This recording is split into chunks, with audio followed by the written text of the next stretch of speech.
I need you to pretend we broke up. My ex is coming to town and I want to see if there's still something there, she said casually.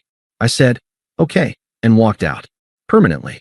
She called after her ex left, ready to resume.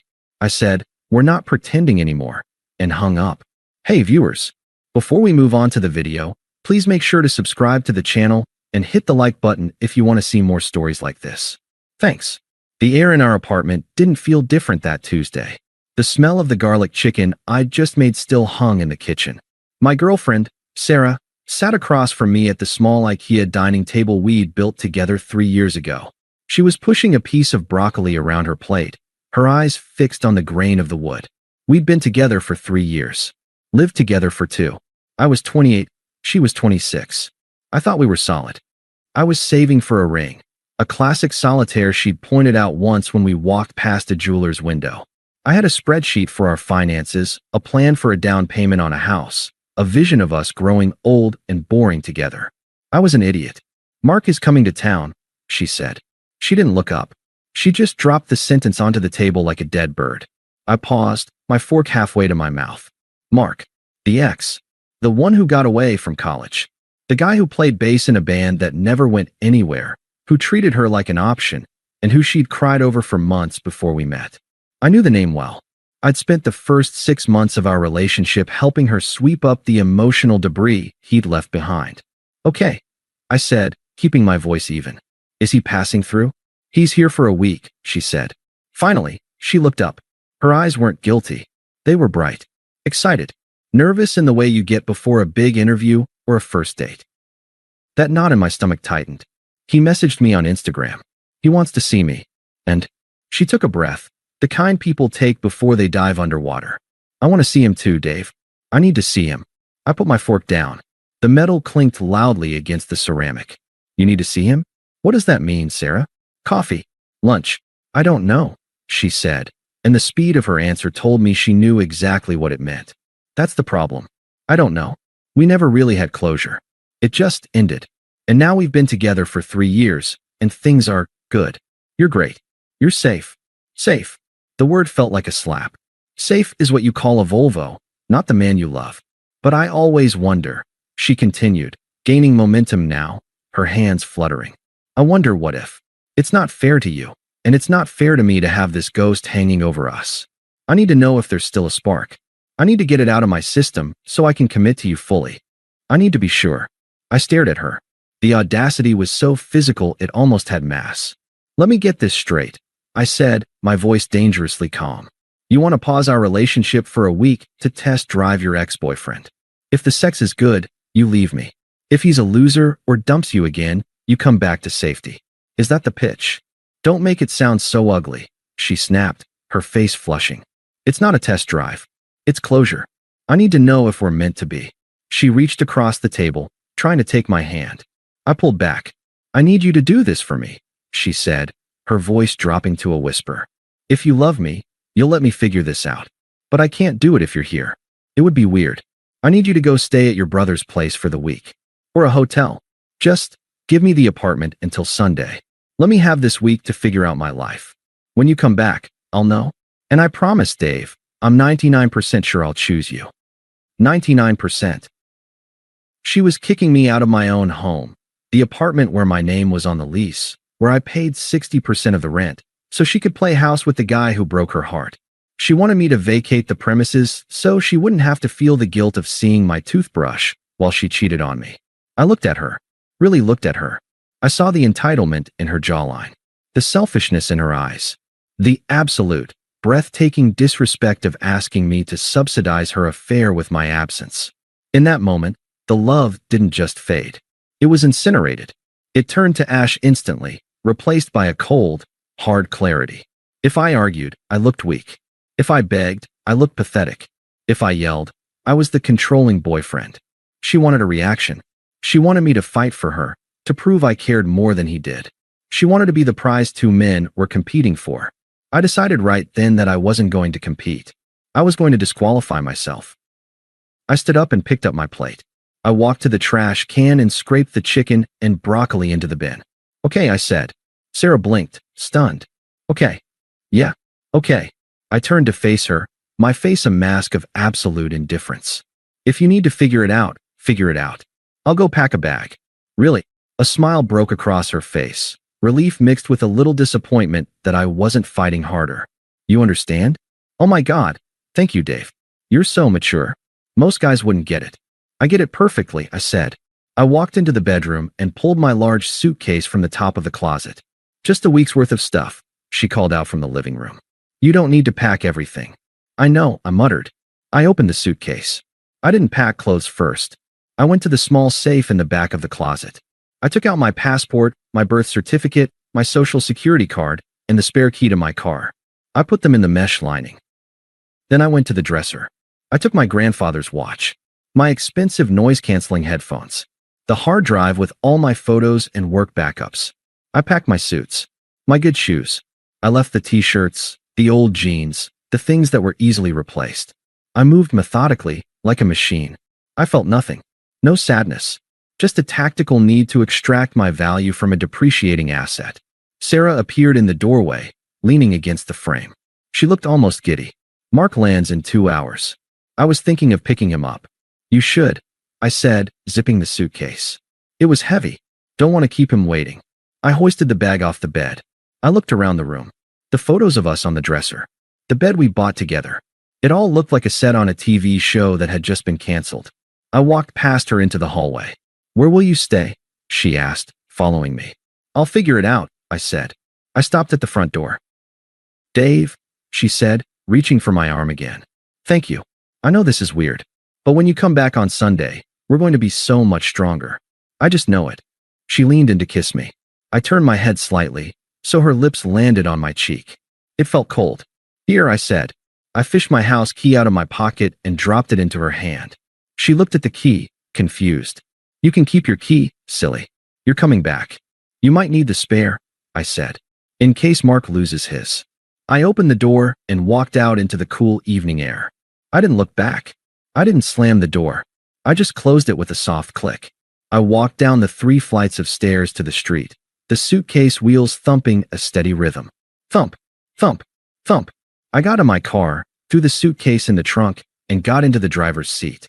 I sat there for a moment in the silence. Then, I pulled out my phone.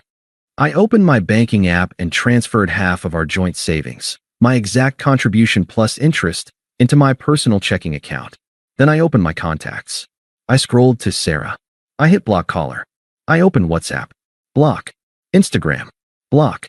I put the phone down on the passenger seat. I wasn't going to a hotel. I wasn't going to my brother's. Okay, Sarah, I said to the empty car. Let's see if there's still something there. I started the engine and drove away. We weren't on a break. We were done. She just didn't know it yet. The first night was the strangest. I checked into a Marriott about 20 minutes away from her apartment. I expected to fall apart. I expected to stare at the ceiling and wonder what they were doing. I expected the torture of imagination. Are they kissing? Is she wearing that black dress I bought her? Is she laughing at his jokes? But the torture never came. Instead, I ordered a steak from room service, opened my laptop, and slept for 9 hours straight. It turns out, anxiety requires hope to survive. You only worry when you think there's something left to save. I knew there wasn't. The moment she asked me to leave so she could audition another man, the contract was voided. I wasn't a boyfriend in exile. I was a free agent. The next morning, Wednesday, I went to work as usual. I'm a project manager for a logistics firm. My job is literally moving things from point A to point B and mitigating disasters. I treated my life like a failing project. First, the landlord. I called Mr. Henderson on my lunch break. We had a good relationship. I was the one who fixed the leaky sink and repainted the hallway. Sarah was the one who called him at 10 p.m. because a light bulb went out. Mr. Henderson, I said, keeping my voice professional. I need to discuss the lease on apartment 4B. Everything okay, Dave? Rent isn't due until the 1st. The rent will be paid, I said. But I'm moving out. Effective immediately. I'm willing to pay the 2-month penalty to break my portion of the lease and remove my name.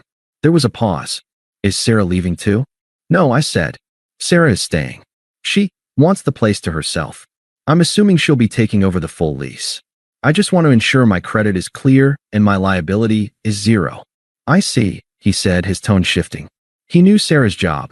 She was a freelance graphic designer who had good months and bad months. Mostly bad. Well, if you pay the break fee, I can draft the addendum. But she'll need to re-qualify for the income requirement alone. That's a conversation for you and her, I said. Send me the papers. I wired him $3,000 from my savings that afternoon. It hurt to see the number drop, but it was the price of freedom. Thursday was the apartment hunt. I had about $12,000 sitting in a separate high-yield savings account. It was labeled engagement ring. I renamed the folder Freedom Fund. I toured a one-bedroom loft downtown. Exposed brick, hardwood floors, zero memories. It cost more than my share of the old place, but I didn't care. I signed the lease on the spot. The property manager looked at my pay stubs and approved me in an hour. When do you want to move in? She asked. Tonight, I said. I don't have furniture yet. I just need the keys. I bought an air mattress and a folding chair from Target. That night, lying on the floor of my new, empty apartment, eating takeout Chinese food, I felt a sense of peace I hadn't felt in years. No walking on eggshells. No listening to Sarah complain about her friends. No wondering if I was enough. I was alone, and it was addictive. Friday was the confirmation. I still had Sarah blocked, but our social circles overlapped. Around 7 p.m., my phone buzzed. It was Mike, a buddy of mine who didn't know the situation. Mike, yo, you and Sarah okay? I stared at the screen. Me, why? Mike, just saw her at O'Malley's. She's with some guy in a leather jacket. Looks like that dude from that old band she liked. They look intense. She's practically climbing onto his lap. Didn't know if you guys had an open thing or what. I felt a cold spike in my chest. Not jealousy. Disgust. O'Malley's was where we had our first date. She took him there. Of course she did. She was recycling memories because she was too lazy to make new ones. Me, we're done, Mike. Moved out Tuesday. Mike, shit. Sorry, man. Honestly, you dodged a bullet. Dude looks like he hasn't showered in a week. She looks desperate. She was crying a little bit ago, trying to grab his hand, and he was checking his phone. I didn't reply. I didn't need to. The image was crystal clear. The fantasy was colliding with reality. In her head, Mark was this brooding, poetic soulmate. In reality, Mark was a 30-something wash-up who was probably just looking for a free place to crash and a quick hookup. Sarah was likely realizing that the spark she missed was just the anxiety of dating an asshole. She was degrading herself in public, begging for attention from a guy who didn't care, while the man who actually loved her was buying a sleek gray sectional sofa for his new life. Saturday passed in a blur of setup. I bought a 65-inch TV. I set up my gaming PC. I bought decent sheets. By Saturday night, my new place looked like a home. A bachelor's home, sure, minimalist and gray, but a home. I hadn't spoken to her in 4 days. To her, this silence probably felt like obedience. She likely thought I was sitting in a sad hotel room, staring at my phone, waiting for her verdict. She probably felt powerful. She had no idea that the power had shifted the second the door clicked shut on Tuesday. Sunday morning arrived. The deadline. The week was over. Mark was leaving today. I woke up, went for a run, and made coffee. I sat in my new living room, looking out the window at the city skyline. I felt strong. The fog had lifted. I looked at the clock. 11 a.m. Mark's flight was probably around noon. She would be driving him to the airport, having that tearful, "What does this mean for us?" conversation. He would give her non-committal answers. She would drive home alone. She would walk into the apartment. She would see my side of the closet empty. She would see the safe open and empty. But she wouldn't panic yet. She would tell herself I just packed heavy. She would tell herself I was coming back to fill the space. I picked up my phone.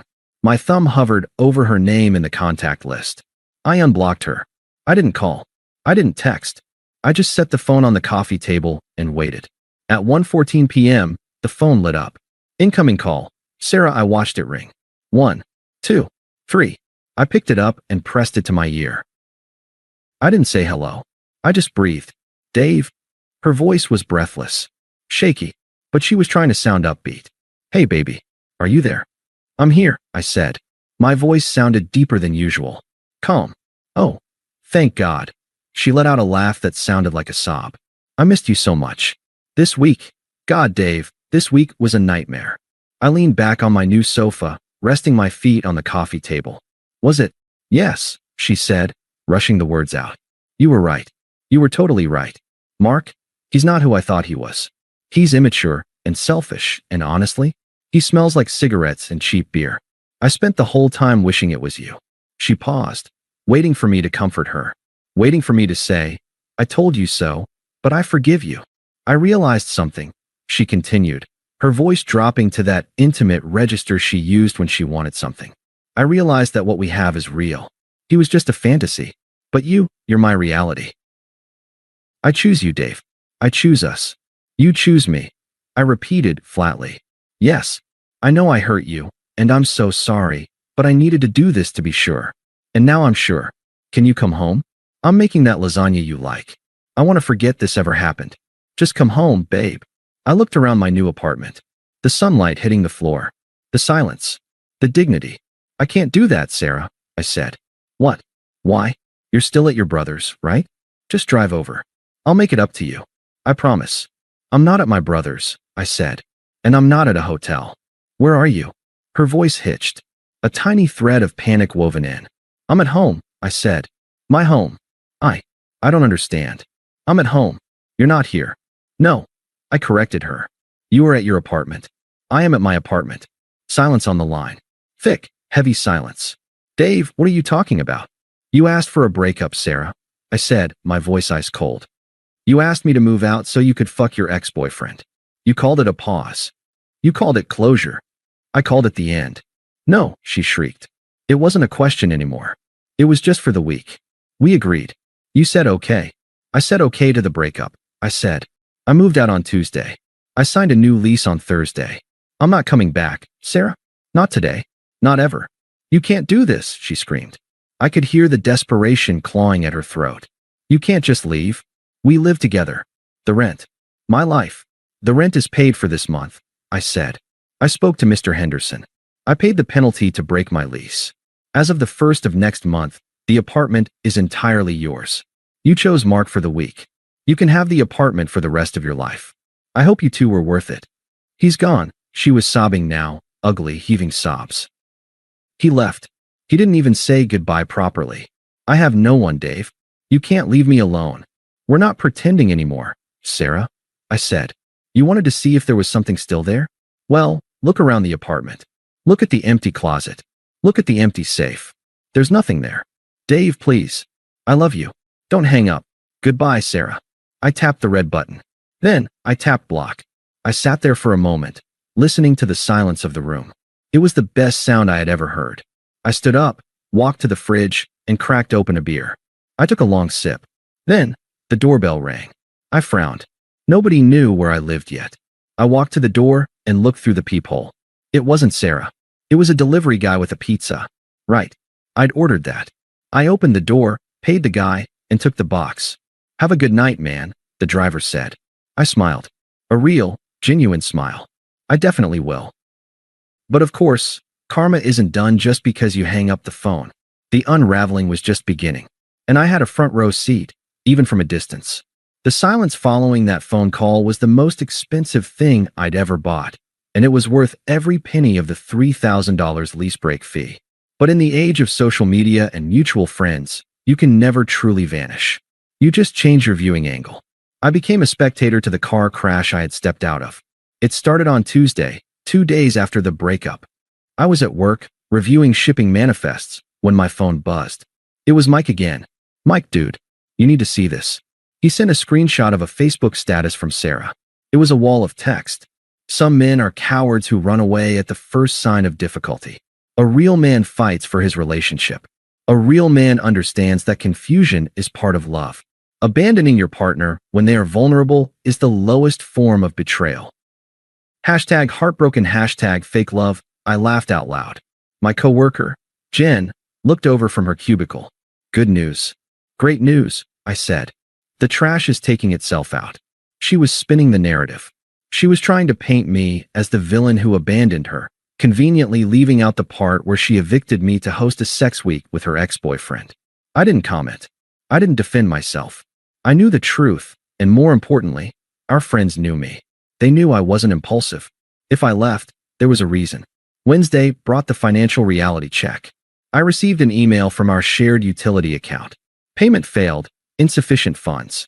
I smiled. When I left, I had removed my card from the autopay and left only hers. She obviously hadn't checked the balance. Then came the texts from random numbers, friends of hers I hadn't blocked yet, or maybe she was using their phones. Number 1. Dave, you can't just leave her with the rent. She's crying her eyes out. Be a man. Number 2. This is really cruel, Dave. At least talk to her. I replied to one of them, Sarah's best friend, Jessica. Jessica was the one who always encouraged Sarah to know her worth. Me.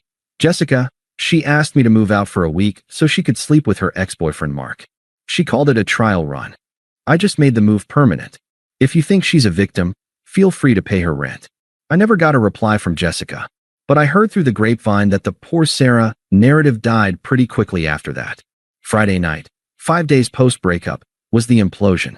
I was at a bar with a few guys from work, celebrating closing a big project.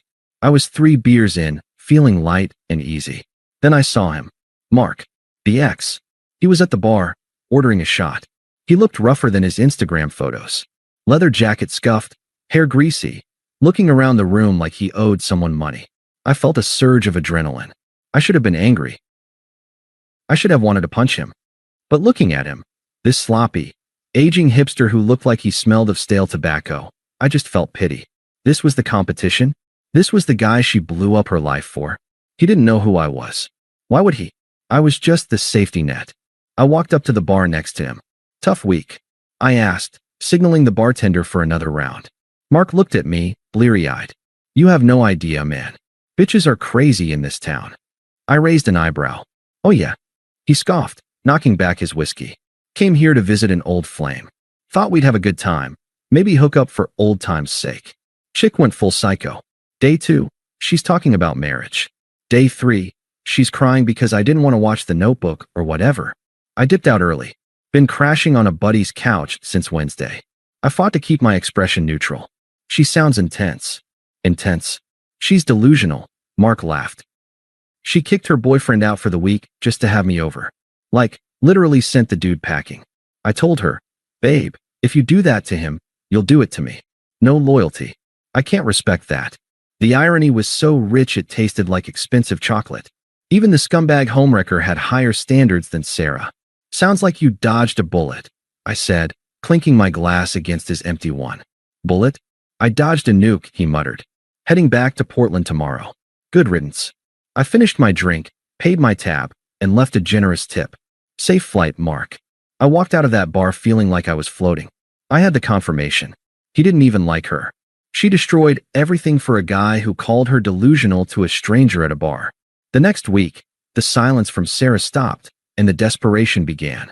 The emails started arriving. Long, rambling essays sent to my work address because it was the only channel I couldn't fully block without IT getting involved. Subject, please read. The truth, Dave, I know you're angry. You have every right to be. But what I did wasn't cheating. It was clarity. I needed to see that the grass wasn't greener. It was brown and dead. You are the greenest grass I've ever known. I deleted it. Subject, rent, Dave, I can't make rent on the first alone.